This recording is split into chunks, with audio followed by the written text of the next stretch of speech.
starting cavernous sinus thrombosis, let us brush up our anatomy of cavernous sinus thrombosis. Cavernous sinus. As you all know, cavernous sinus is situated intracranially beside the pituitary fossa. These are the two cavernous sinuses. So lateral wall of the cavernous sinus will have oculomotor nerve, trochlear nerve, ophthalmic division of trigeminal nerve, maxillary division of the trigeminal nerve, and the substance of the cavernous sinus will have carotid artery and abducens nerve, sixth nerve.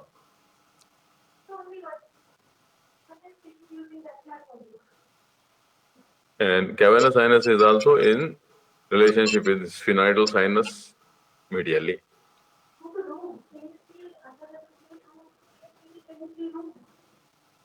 Cavernous sinus will receive its blood supply from face, mask area. The facial artery will end up into the angular vein. Facial vein will drain its blood into the angular vein, and angular vein will drain into superior ophthalmic vein, which enters into the orbit, and superior ophthalmic vein will join the common ophthalmic vein, and it drains into cavernous sinus. Similarly, maxillary sinus and inferior portion of the face drains the venous drainage into the inferior ophthalmic vein. Pterygoid plexus, which drains the upper jaw and lower jaw teeth, uh, will drain into the inferior ophthalmic vein. Inferior ophthalmic vein will join the common ophthalmic vein, and common ophthalmic vein will drain into cavernous sinus. So cavernous sinus can get infection from any of this venous drainage area. So etiopathogenesis of cavernous sinus thrombosis is infection from the drainage area of cavernous sinus, like furuncle in the danger area or mask area.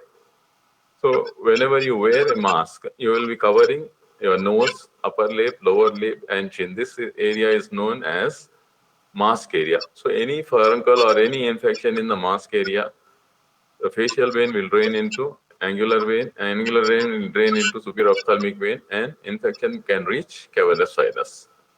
So infected tooth abscess, any infection in the root of the tooth, any tooth, Gary's tooth or upper jaw or lower jaw will drain into pterygoid plexus, which in turns drain into inferior ophthalmic vein, which will drain again into common ophthalmic vein, which drain its blood into cavernous sinus. Paranasal air sinuses, similarly maxillary sinus, frontal sinus, ethmoid and sphenoid sinus, drain its venous drainage into the cavernous sinus. So infection of the eyelid like stye, acute hordeolum, ulcerative blepharitis, infection of the lacrimal sac area or lacrimal gland and lacrimal sac, infection of the tonsils and middle ear also will drain into cavernous sinus and can lead to cavernous sinus thrombosis. So what are the features, clinical features of cavernous sinus thrombosis? General condition, the patient will have high grade fever.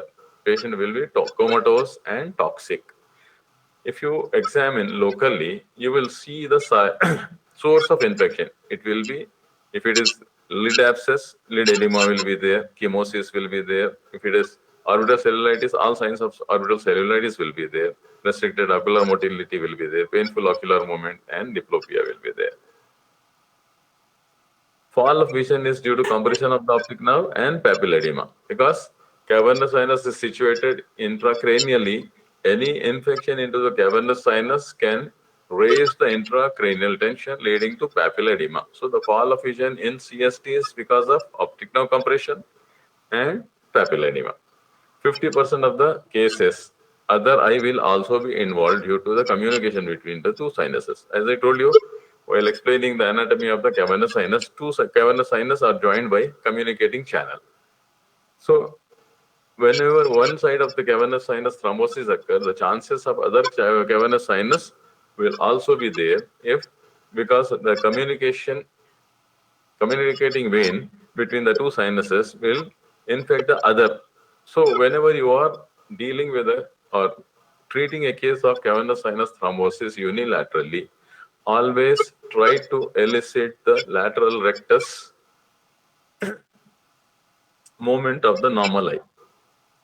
As I had shown you in the anatomy of the cavernous sinus, the abducens nerve is the only nerve which travels through the substance of the cavernous sinus. So any infection of the cavernous sinus, the first nerve to be affected will be abducens or sixth nerve. So lateral patient will have lateral rectus palsy. If you are dealing with cavernous sinus thrombosis of right eye, suppose right side, so always try to check the lateral rectus movement in the left eye, because 50% of the patient will have connection between the two cavernous sinus, and second cavernous sinus can also be get infected. The first sign is sixth nerve involvement, because sixth nerve passes through the substance of the cavernous sinus. All other nerves will form the relationship on the lateral wall. They are lateral wall in relationship to the lateral wall of the sinus. They are outside the sinus. So what investigation will you order? All investigation done for orbital cellulitis can be repeated. In addition, MRI can be done to see the involvement of cerebral tissue by abscess. So whenever infection occurs intracranially, it will end up in meningitis or cerebral abscess. So for that you have to take MRI, because MRI will delineate the soft tissue very nicely, whereas CT scan will delineate the bony lesion very clearly. So treatment of cavernous sinus thrombosis, it is medical emergency. It is life-threatening disease. Patient has to be shifted to intensive care unit. You have to take help of your physician friend. IV antibiotics, which covers both gram-positive, gram-negative bacteria, has to be started, and bacteroids also. Any microbial agent which acts against anaerobes also has to be started, like ceftazidime, which will 1 gram QID intravenously, or cefotaxime 1 gram intravenously QID, will cover the positive, gram-positive organisms. Amikacin 500 milligram IMBD will cover the gram-negative organisms. Injection metronidazole 500 milligram IV TID, intravenous TID, will cover the anaerobes and bacteroids. Injection heparin has to be given, because whenever there is infection in the veins, it will lead to thrombosis. So to reduce the thrombosis, you have to start low molecular weight heparin. Whenever you start low molecular weight heparin, you have to keep a check on the prothrombin time of the patient. Injection dexamethasone has to be given intravenously 4 milligram BD. Diazepam 10 milligram if IV convulsion occurs, because whenever there is increased pressure intracranially, patient may throw a fit. So you should be ready with diazepam and push 10 milligram diazepam intravenously whenever patient throws a fit. Surgical drainage of the pus collection from the tooth abscess, quinsy, that is tonsillar abscess, or paranasal sinuses, subperiosteal abscess, intracerebral abscess, mastoid abscess. You have to take the CT scan or MRI and see where the collection of the pus is, where is the source of infection. If there is collection of pus, you have to drain it. Control the diabetes status of the patient by giving soluble insulin, by checking GRBS. Maintain electrolyte and fluid balance, because the patient is comatose. He cannot take the food or fluid by mouth, so you have to maintain electrolyte and fluid balance intravenously. And give hyperalimentation by Ryle's tube or intravenous central line. So on all these things, you have to take the help of your physician friend who works in intensive care unit. Now we'll come to the classification of proptosis. Proptosis is protrusion of the eyeball. It can occur in congenital disease, it can occur in trauma, it can occur because of infection and inflammation, it can occur because of neoplasms, and it can occur because of cysts. So what are the congenital causes of proptosis? So Cruzen's disease or tower skull.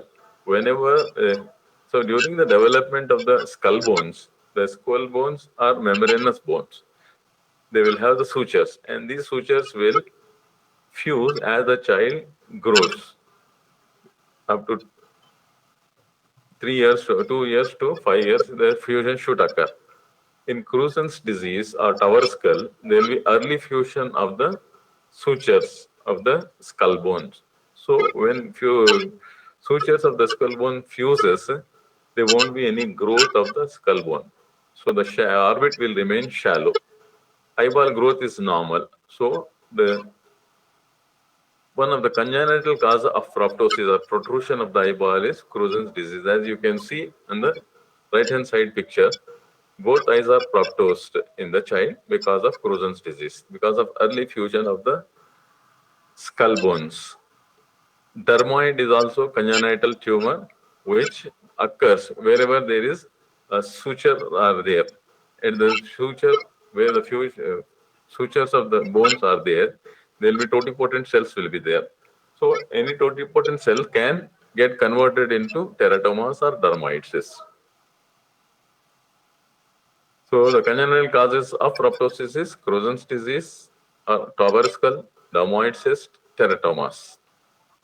Traumatic causes of proptosis or protrusion of the eyeball is retrobulbar hemorrhage, keratocavernous fistula, emphysema of the orbit, retained intraorbital foreign body.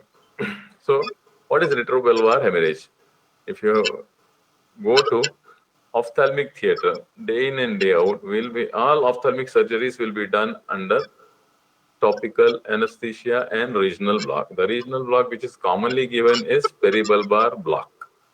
Okay, I have talked to you about this while taking the class on ocular therapeutics. So where actually we will give peribulbar block. So whenever you give a block, retrobulbar block or peribulbar block, you may inadvertently hit the venous plexus within the orbit, and there will be retrobulbar hemorrhage, which is the traumatic cause of proptosis. There will be collection of the blood in the retrobulbar space, and eyeball will be protruded, as you can see in the picture, middle picture, where the eye is proptosed with lid edema.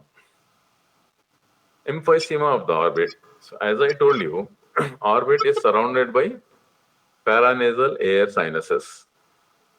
Floor of the orbit is in relationship with maxillary sinus. Roof of the orbit is in relationship with frontal sinus. Ethmoid sinus lies in the medial wall of the orbit. So whenever there is a trauma occur, there can be a fracture of these sinuses. If medial wall fracture occurs, there will be fracture of the ethmoid sinus. So air can leak from these paranasal air sinuses into the orbit, and there is sudden protrusion of the eyeball. In the CT scan on the extreme right, you can see the dark air bubbles.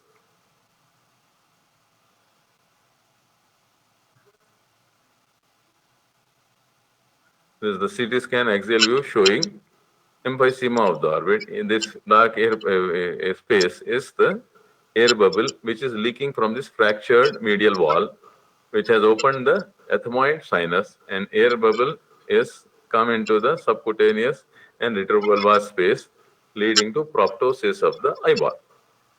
So the traumatic causes of proptosis is retrobulbar hemorrhage, keratocavernous fistula, emphysema of the orbit, and whenever there is a retained intraorbital foreign body, there will be proptosis. So keratocavernous fistula, again, if you remember the anatomy of the cavernous sinus, carotid artery passes through the substance of cavernous sinus. I told you that carotid artery and sixth nerve are the two structures which passes through the substance of the cavernous sinus. So in old people, whenever they have a trivial trauma, so the carotid artery, which is atherosclerosed, can give way. A branch of the carotid artery can give way, and the arterial blood will enter into cavernous sinus, and patient will have pulsatile proptosis. There will be sudden increase in the blood flow of the cavernous sinus. Cavernous sinus is a venous sinus.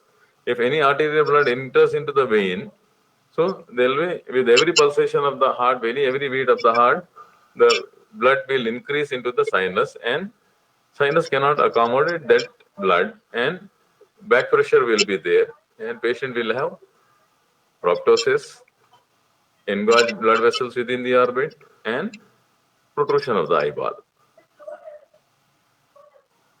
So, infective causes of proptosis, just now we have dealt with all causes of infection. Orbital cellulitis is the main cause of proptosis, infective cause of proptosis. Abscess, lid abscess or retrobulbar abscess, subperiosteal abscess, all this we have discussed in detail while talking about orbital cellulitis.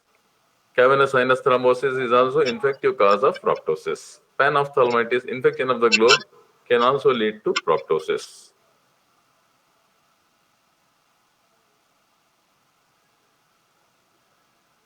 So these are the acute infections. Chronic infection can also cause proptosis, like tuberculoma, gamma, in cases of syphilis, sarcoidosis, and pseudotumor, non-specific orbital inflammatory syndrome. In older term for this is pseudotumor, can also lead to proptosis. There will be increase in the size of the muscle, extraocular muscle will be there. See, you can see medial rectus here is increased. The difference between thyroid-related orbitopathy and pseudotumor is, in thyroid-related orbitopathy, the increase in size will be limited to the muscle belly, whereas in pseudotumor, it involves both tendon and the belly. There is a differentiating cause.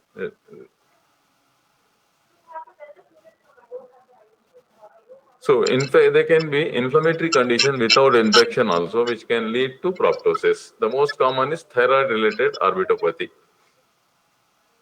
One of the most common cause of proptosis or bilateral proptosis is thyroid-related orbitopathy. As you can see in this picture, on the right side down, both eyes are protruded out. The reason for the protrusion of the eyeball in thyroid-related orbitopathy is increase in amount of intraorbital fat, increase in size of extraocular muscles. So mucocele of the paranasal sinuses can also lead to proptosis. Myocystic sarcosis. There are parasites like Echinococcus or Hydatidis can enter into the orbit, or cysticercosis, Tinea saginata and Tinea solium in the beef eaters and pork eaters. Myocystic sarcosis of the orbit can occur. Neoplasms, benign and malignant, can also cause proptosis. The most common neoplasm, benign neoplasm, is pleomorphic adenoma of the lacrimal gland, cavernous hemangiomas, meningiomas, neuromas, and osteomas. In the picture down, you are seeing osteoma of the ethmoid, ivory osteoma of the ethmoid bone, which causes the proptosis, is being removed surgically. Malignancies which can cause proptosis is lymphomas, leukemias, multiple myelomas, adenocarcinoma of the lacrimal gland. When benign lacrimal gland swelling is there, it is known as pleomorphic adenoma. When malignant change occurs in that, it is known as adenocarcinoma. Rhabdomyosarcoma can occur in any bone. Neuroblastoma can occur in any neural tissue. So the pictures shown here is one on the left side, there is collection of the lymphoid tissue in subconjunctival space. It is very typical finding of lymphoma. This is known as Salmon patch. You can see Salmon patch in the upper fornix and in the lower also. So when you take a tissue from this, you can see non-Hodgkin lymphoma.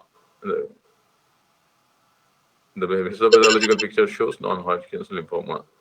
Here in this gentleman, you can see the proptosis of the left eye.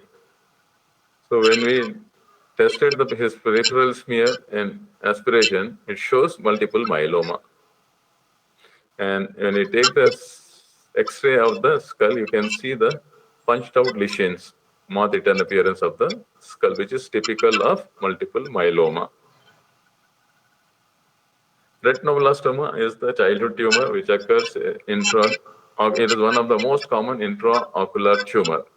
So if it left unattended, it can reach this size and child will present as proptosis. So fungating mass from the lid. Lid tumors can also infiltrate the globe and it presents as proptosis.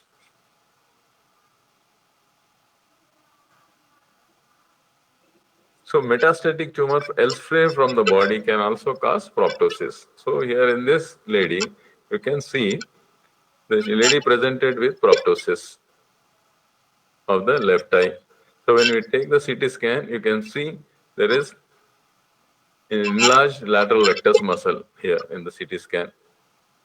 So when we did aspiration cytology, so our pathologist can see in Sarojini Devi Eye Hospital intraductal carcinoma of the breast.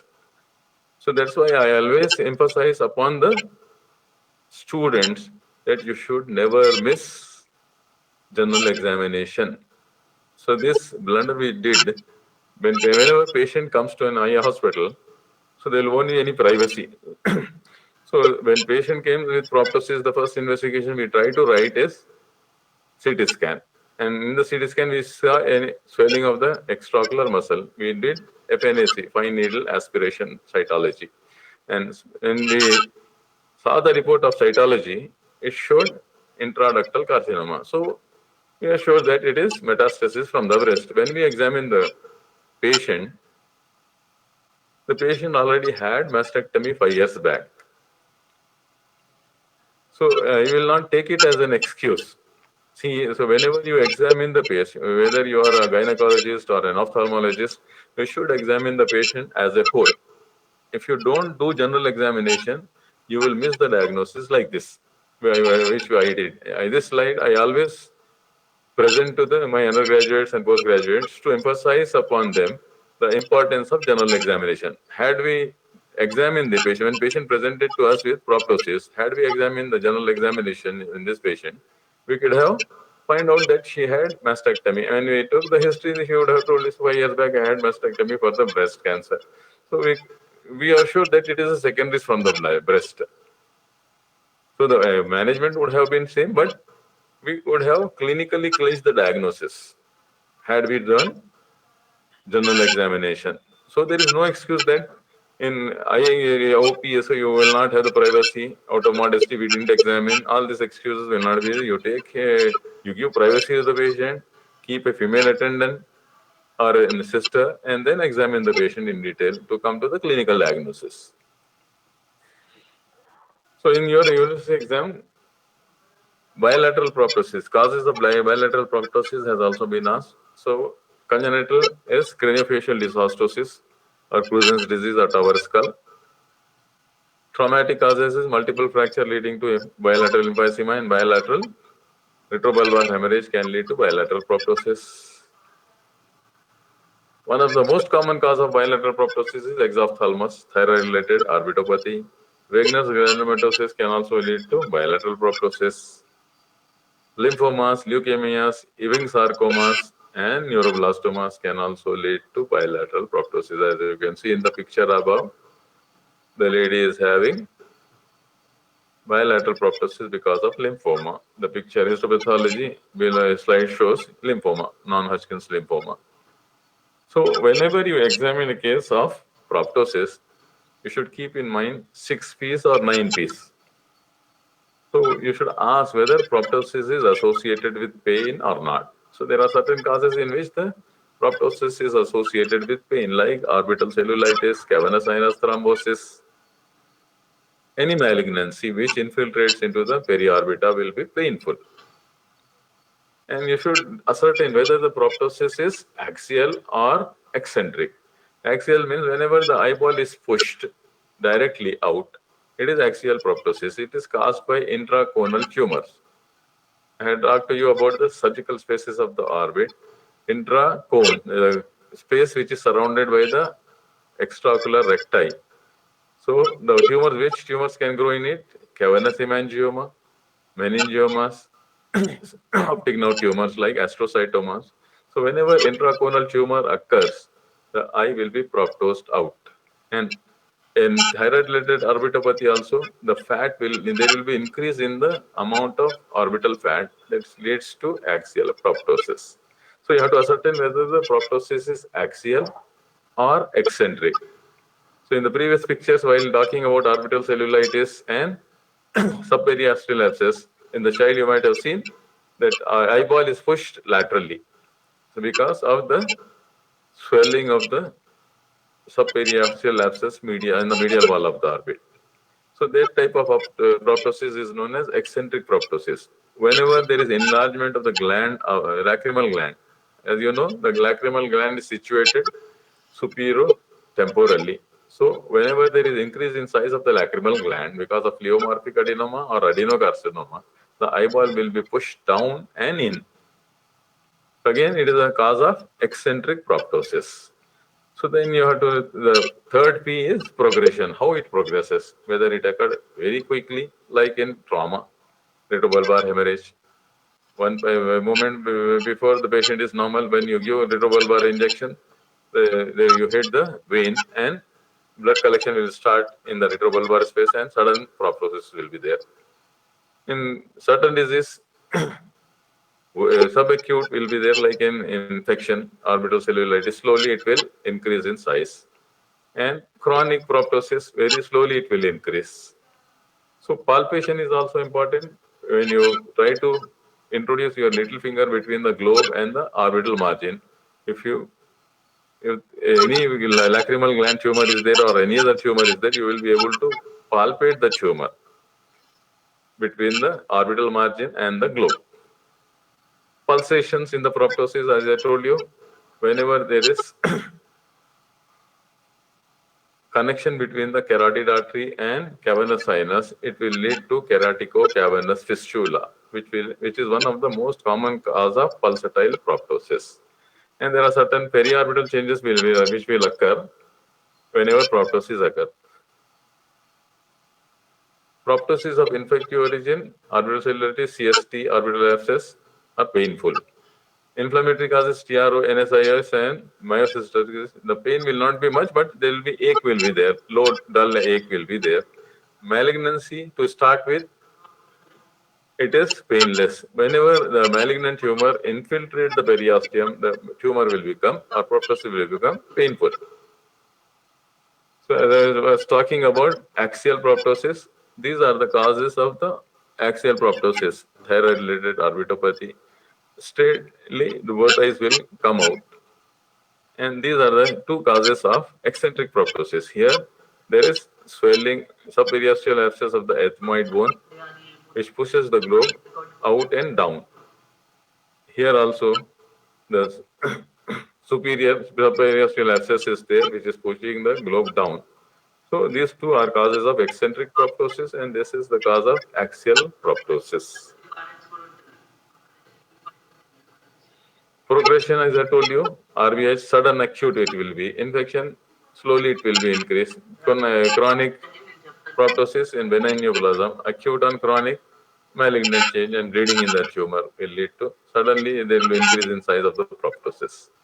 Palpation, you can insinuate your finger between the globe and margin, and you can feel the palpate the lymph nodes. So this is the instrument. This is known as Hertel's exophthalmometer, by which you can measure the axial proptosis, how much the globe is come out of the orbit. Okay. What are the periorbital changes which occur in proptosis? Lid edema, subconjunctival hemorrhage can occur, chemosis, dilated episcleral vessels, congestion at the insertion of the recti, Salmon patch. So here you can see all the changes. So here this child is having proptosis. So what happened? There is upper lid retraction is there. Normally the upper lid should cover 2 millimeters of the cornea. Here upper lid is retracted. Okay, and you are seeing the sclera. So nearly 3 millimeters of lid retraction is there. It is periorbital change. Whenever there is keratoconus fistula, you will see dilated episcleral vessels like this. And you can see Salmon patch in lymphoma, subconjunctival collection of the lymphoid tissue. Okay. So whenever you examine, that is the conjunctival changes in the proptosis. What corneal changes can occur? So whenever there is proptosis, lid will not be able to cover the cornea properly. So there will be exposure of the cornea will be there, and exposure of the cornea will lead to ulceration of the cornea inferiorly. It is known as exposure keratopathy.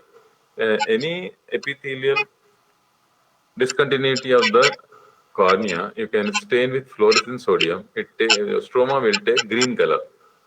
So you can see here in the picture above, the green portion is denuded of epithelium, and you're seeing the stroma. Anterior chamber examination, you can see pseudohypopyon. Pseudohypopyon is collection of the tumor seedlings of retinoblastoma into the AC. And on the iris, you can see the leash nodule. Here in this case, you can see there are leash nodules on the iris. These leash nodules are enlarged nerve endings. In multiple fibromatosis, there will be multiple swelling all over the body, including the iris. And the iris, it will be seen as leash nodule. So one of the cause of proptosis is multiple neurofibromatosis. And in the eye, in the iris, you will see the leash nodule. That is a ophthalmic finding of the neurofibromatosis. Pupil is very important because whenever there is fall of vision is there, it is because of two things. One is compressive optic neuropathy. Whenever compressive optic neuropathy occurs, the patient will have relative afferent pupillary defect. There will be dilatation of the pupil and fall of vision will be there. So optic nerve function in the proptosis is you should record the visual acuity, you should record the pupillary reaction and color vision. Color vision is very important parameter of optic nerve function. So your examination of the proptosis will not be complete if you don't check the color vision. You should use the Ishihara plates, isochromatic plates. There are 17 plates will be there. A normal patient should be able to read all 17 colors. If the patient is not able to read, if patient of proptosis is not able to read less than 14 he is reading, then you can diagnose that there is some compression is occurring over the optic nerve because of the tumor or because of the proptosis. Ocular movements, as you all know, third, fourth, and sixth cranial nerve passes through the orbit and they supply the extraocular muscles. So any tumor, any cause of proptosis is going to affect third, fourth, and sixth cranial nerve, and they form the lateral relationship of the cavernous sinus, and they enter into the orbit through superior orbital fissure. So any tumor in cavernous sinus thrombosis or tumor at the apex of the orbit or proptosis because of any cause within the orbit can cause compression of third nerve, fourth nerve, and sixth nerve. So extraocular movements you have to elicit to test whether these three cranial nerves are normal or not. Function of these three cranial nerves. You should check the sensations on the forehead, eyelids, cheeks to test the fifth cranial nerve. As you all know, fifth trigeminal nerve supplies, ophthalmic division supplies the forehead and eyelids, and maxillary division will supply the cheek. So you have to check the sensations on the eyelids, forehead, and cheek to test the fifth cranial nerve. Fundus examination, there are certain changes which can occur because of proptosis in the fundus oculi. So whenever there is compression of the optic nerve, there will be backflow will be there and it will be seen as disc edema. So the margins of the disc will be blurred and veins will become engorged and tortuous. This is known as disc edema. It is one of the fundus finding of proptosis. And whenever there is compression occurs for long optic atrophy can occur because blood supply to the optic nerve head will get hampered and it will end up in optic atrophy. Okay. And another finding is choroidal and macular fold. Whenever the tumor presses the globe from behind, there will be folds in the choroid and macula you can see in the fundus. And typically in meningiomas, you will see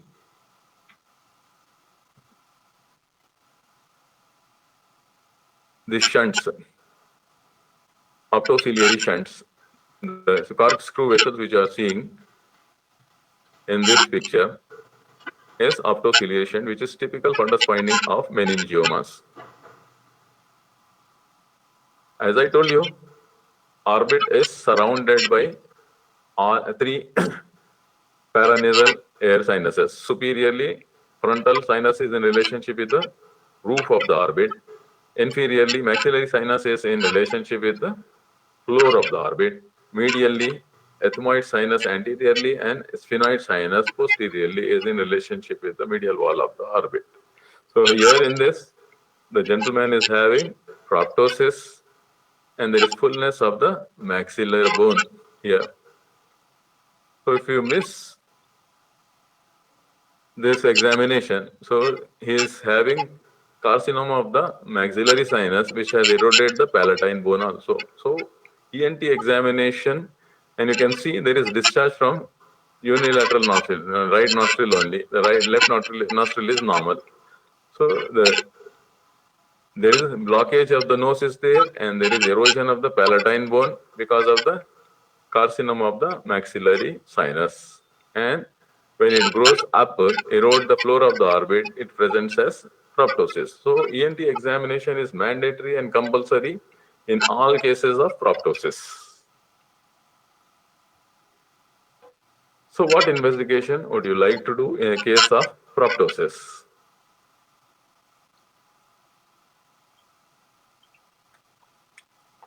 So like simple investigations like urine examination. You have to do urine examination. If you ask for Benz-Jones protein in the urine, you can clinch the diagnosis of multiple myeloma. If you just do total WBC count, if the child is brought to you by bilateral proptosis and there is generalized lymphadenopathy is there, hepatosplenomegaly is there, just ask for total WBC count. If it is in lakhs, then you can clinch the diagnosis of leukemia and send the case to medical oncologist for further treatment. Complete blood picture, peripheral smear. If you see any abnormal cells in the peripheral blood, you can again clinch the diagnosis of leukemias and lymphomas.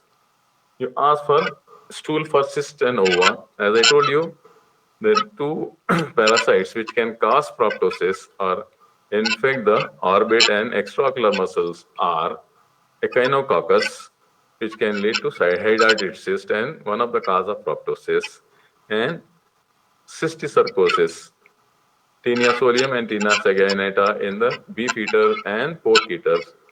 They can lead to myocysticercosis and one of the cause of the proptosis that you can rule out by asking for stool examination for cyst and ova. And as I told you, the most common cause of proptosis and bilateral proptosis is thyroid orbitopathy or exophthalmos. So you have to check the endocrine status of the patient by asking T3, T4, and TSH levels. If they are not normal, then you should take the help of your endocrinologist friend to treat the hypothyroidism or hyperthyroidism. Serological investigations like VDRL, Montos, and QIMS you have to ask to rule out chronic causes of proptosis. As I told you, gamma is one of the cause, chronic infection which can cause proptosis. Tuberculous osteitis can also cause proptosis. Sarcoidosis can also cause proptosis. So you can rule out these causes by asking serological investigations. Polymerase chain reaction for mycobacterium can be done.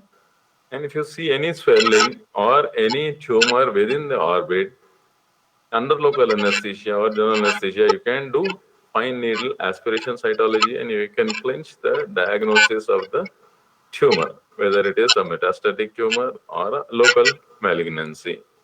CT scan will delineate the tumor very nicely and it will help you in approach of the tumor surgically.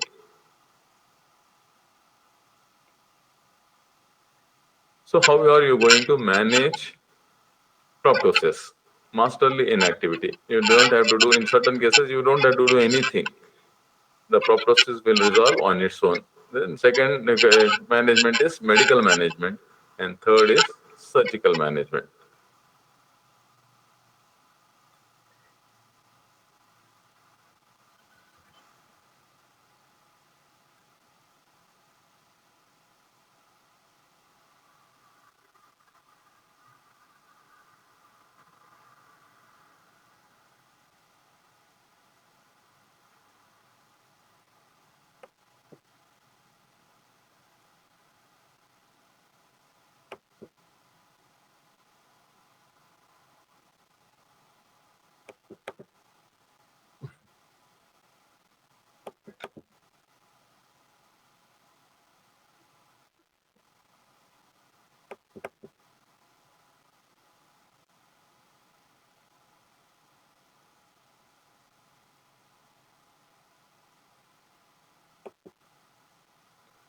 So management of the proptosis, only 60% of the proptosis need major surgical intervention. 40% of the proptosis can be managed medically or conservatively. As I told you, masterly inactivity, medical management, minimal surgical intervention, and major surgical management. So in retrobulbar hemorrhage, whenever it occurs because of the road traffic accident or iatrogenically when you are giving the blood, just you have to postpone the cataract surgery and then wait for 1 week to 2 weeks.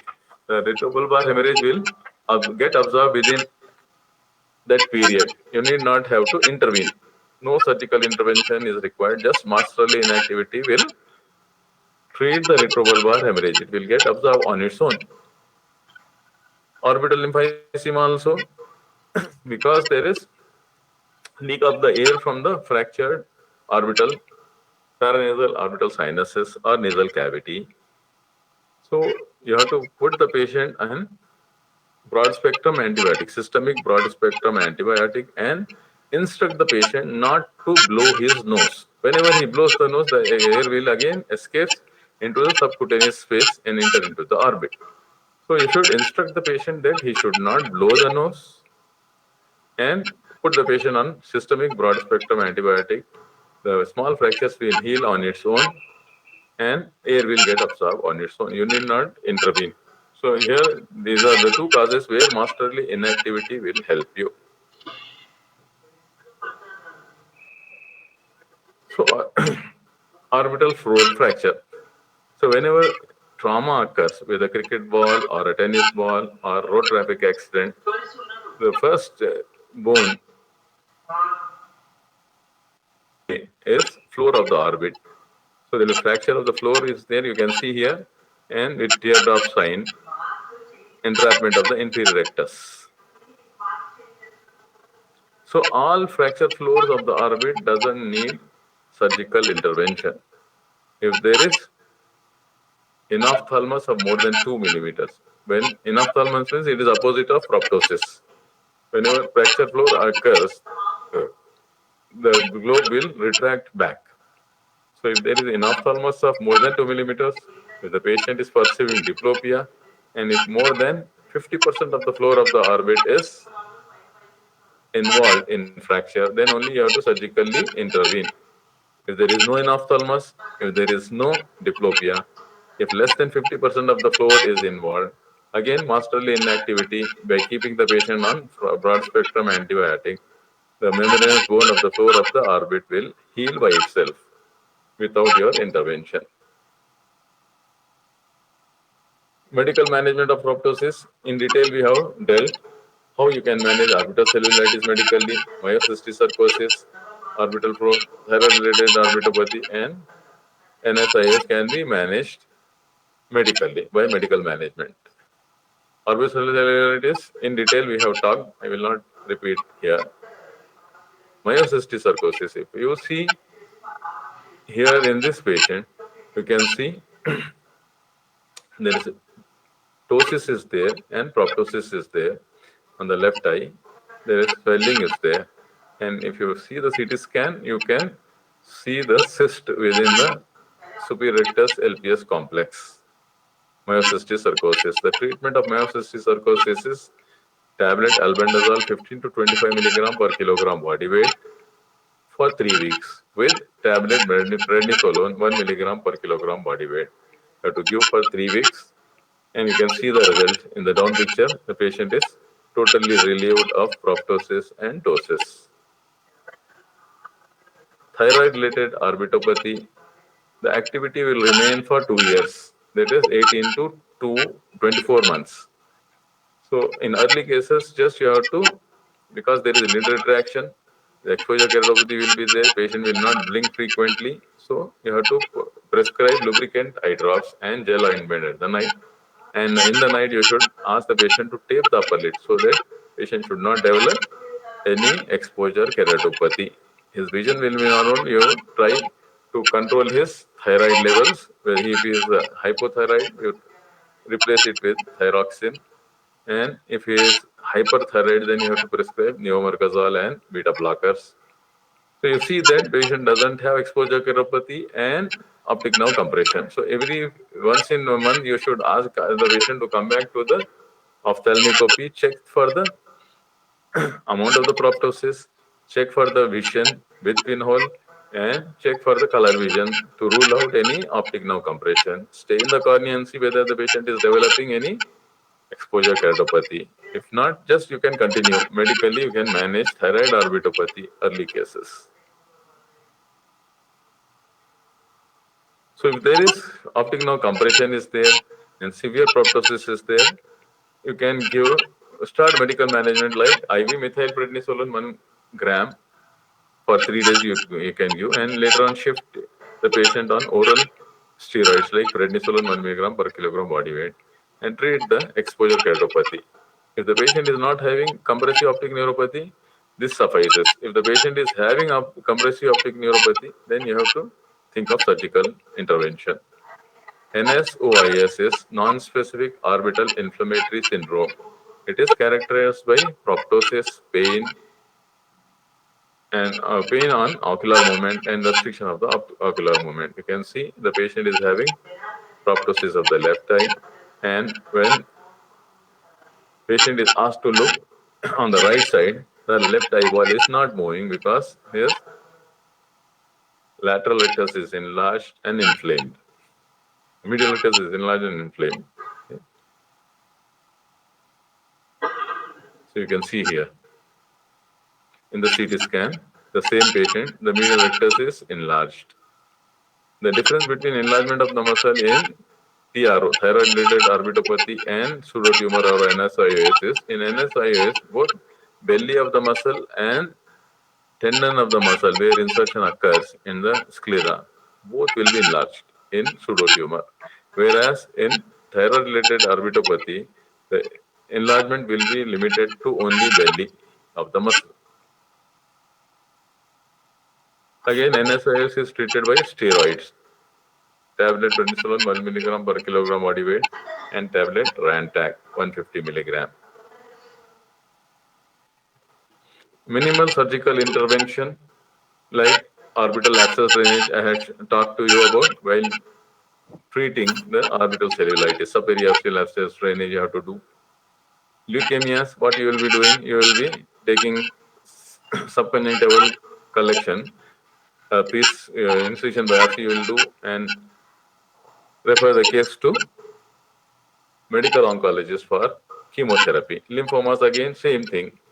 You take out the orbital tissue, do incision biopsy, confirm the diagnosis of lymphoma and type of the lymphoma, whether it is Hodgkin's or non-Hodgkin's, and refer the case to medical oncologist who will start chemotherapy. Multiple myeloma again, do Benz-Jones protein and do peripheral smear and look for the myelomas and refer the case to medical oncologist. Fungating mass from the lid, if you don't have the facility to do surgery, major surgeries, you can confirm the diagnosis and refer the case to radiation oncologist for radio reduction of the tumor. Orbital abscess, we discussed in detail how you have to treat by draining the orbital abscess, subperiosteal abscess. So these are the two subperiosteal abscess which is involved because of the infection of the frontal sinus. Infection of the frontal sinus leading to subperiosteal abscess in the roof of the orbit. You can see the proptosis in the child. Here, subperiosteal abscess involving the medial wall of the orbit. You can see here, there is eccentric proptosis, eyeball is pushed out. So you have to approach from the skin here and reach the abscess up to here and drain the abscess. Then proptosis on the table, you can see the reduction of the proptosis and continue the antibiotics. The child will be okay within a week. So after drainage of the abscess, you can see how the proptosis has reduced and how the lid abscess or swelling of the lid also reduced. Subperiosteal lid lymphomas again, you have to take the tissue from the subconjunctival tissue, subconjunctival space, send it for histopathological examination. It confirms the diagnosis of the lymphoma. Then you can refer the case to medical oncologist. Multiple myeloma, you can take the piece and you can see myelomatous cell with mitotic figures. You can see in the cells 2 nuclei. You can refer the case again to the medical oncologist who will start chemotherapy. So there's a Benjoin protein will be positive in the urine and skull will have moth-eaten appearance in multiple myeloma. Second is on the orbit, already the body spread has occurred. So you can do palliative radiation or pain therapy you have to do whenever there is distant metastasis in the tumor. No active intervention is required. Okay. This shows secondaries from the bronchus. This gentleman presented to us with proptosis in the left eye, and when we after that case of breast cancer, we became intelligent and we examined this gentleman thoroughly from head to toe. We could hear some bronchus breathing in the right lung. And when we ask for the X-ray chest, you can see the typical coin lesion of the bronchogenic carcinoma in the right side. And from here, the secondaries entered into the orbit and affected the superior rectus LPS complex. That's why the patient is having proptosis and pushing of the globe down.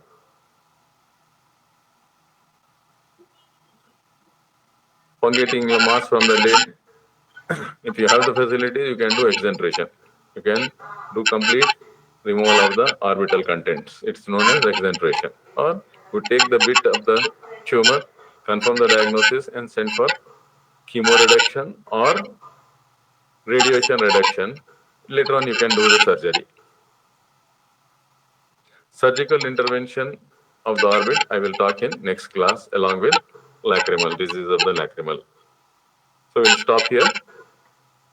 So surgical intervention, major surgical intervention in the case of proptosis will be dealt in the next class.